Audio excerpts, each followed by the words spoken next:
All right, we're going to talk about 4.2, adding and subtracting polynomials. First, we have to do some definitions. So terms are always separated by addition or subtraction signs. If we just have one term, we call that a monomial. And that might look like just 3x or negative 2ab. Then we could have two terms. We call that a binomial. And that could be like 3x plus 2y. Something with two terms. Any two terms as long as there's a plus or minus in between them. Then we could have three terms. We call that a trinomial because tri means three.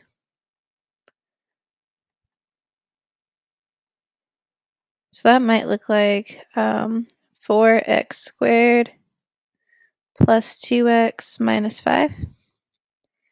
And anything more than 3, so we're going to say 4 or more, we just call it polynomial. Because poly means many, so maybe this is 3x to the third plus 2x squared minus 4x plus 1. That would be a polynomial. Or maybe I have, I don't know, ab squared plus 2b minus 4a plus 7. That would be a polynomial. And you can have more than 4 terms also. Okay, and then a coefficient is the number before your variable or the constant. So for example, if I have 2ab, the 2 is my constant. If I have 5x squared, the 5 is my constant, or my coefficient. Okay, and we're going to add or combine like terms by adding their coefficients. So let's look at an example. We're going to start by adding. When you add, you align like terms in descending order, so the highest power first. So if the highest power is squared, it needs to go first. And then place a 0 as a placeholder if needed. So for example, if there was no negative 4w, but we have a w term here, we would put a 0 there to hold its spot. Then we're going to add down. So for instance, here, add straight down, 1w squared plus 5w squared is 6w squared. Negative 4w and negative 3w is negative 7. And negative 1 plus negative 5 is negative 6. So looking at our first example here, looking at what we've got here, I have negative 4p squared minus p plus 9. Lining this up, the squared needs to go under the squared term, p under p, and the number under the number. Add straight down. Negative 4 plus 1 is negative 3p squared. Negative 1 plus 3 is 2p. And 9 plus negative 1 is 8. And that's it. That's my answer. You can also read across as long as you're very careful. So if I have negative 4p squared plus 1p squared, I know that's negative 3p squared. Here, if I have negative 1p plus 3p, that's 2p. And here, if I have 9 plus negative 1, that's 8. So notice I get the same answer either way. Just make sure you're careful combining your like terms. Here, same idea. I'm going to go ahead and just stack this right underneath here. So I have m squared, negative 5m, and a plus 7. Plus 7 has nothing to line up with, but that's okay. Add straight down, I have 3m squared. 6 plus negative 5 is 1m, so plus m. And nothing plus 7 is just going to give me 7. So there's my answer. Once again, if you're careful, you can just read straight across. I have 2m squared plus m squared, that's 3m squared. I have 6m plus negative 5m, that's just m. And then the 7 back here is all by itself. There's nothing to combine it with, so just plus 7. Same answer either way. This one right here we're going to cover in class. So we're going to let that be and move on. Right here, subtracting polynomials, just as easy. You still align them in descending order, so highest power first. So for instance, if there's a 5th power, it would come before a 4th power. If there was a 4th, it would come before a 3rd. Leave a 0 if there's any missing. So if you go straight from a 5th to a 3rd, leave a 0 for the 4th. Change the signs, the second polynomial. Now this is the important part. You're really just distributing the minus sign. And then we're going to add down, so we're still adding. So here, from here to here, it was positive, now it's negative. It was negative, now it's positive. Here, it was positive, it should have become negative. So change that to a negative. 5 plus negative 7 is negative 2. 6 plus 7 is 13a. And then 2 plus negative 5 should have given us negative 3. So let's try it down here. Start with just copy the first one down. Now I'm going to distribute that negative right underneath here before I do anything else. So distribute it here. Negative times a negative is a positive 4. Negative 2x squared.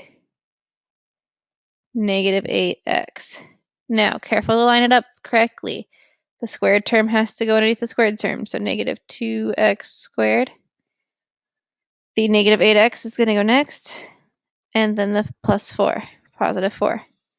Add straight down. That's going to give me 4x squared. Here we have minus 9x. Here we have plus 5.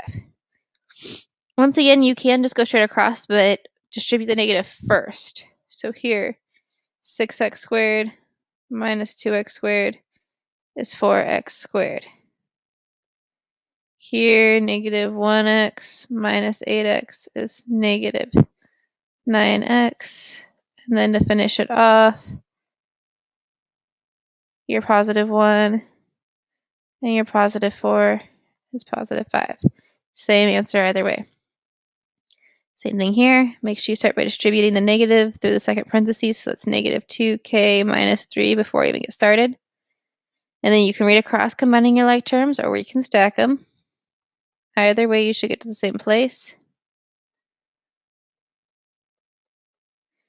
Negative 2k has to go underneath here, and then minus 3. Add straight down now that I've already changed my signs. That's 4k squared. 8 and negative 2 is 6k. And 2 plus negative 3 is negative 1. So that's my final answer. If I were to read across here, 4k squared would just go by itself because that's nothing to go with. Combining these, I would have plus 6k, which is what we had here, and then 2 and negative 3 give me negative 1. So if you can do it left to right, as long as you distribute that negative sign first, you're going to be just fine. Or you can stack them. It doesn't matter which way you do it. It's the same thing when you learn to count. They tell you 2 plus 3 equals 5, or they tell you 2 plus 3 equals 5. Doesn't matter if you do it horizontally or vertically. Sorry, horizontally or vertically. Either way, you're going to get the same answer. All right, so this one right here, we're going to go ahead and cover this in class. So we're going to talk about one more example, and that's this perimeter example. It says the measure of two sides of a triangle are given. If P is the perimeter and P is 10x plus 5y, find the measure of the third side. Well, I want to know this side, so we're going to call it question mark. And I know all these sides added together have to equal the perimeter. So I should be able to take my perimeter, 10x plus 5y, and subtract the other two sides, 3x plus 4y, and 5x minus y, and get my missing side. So the first thing I'm going to do is go there and distribute my negative signs.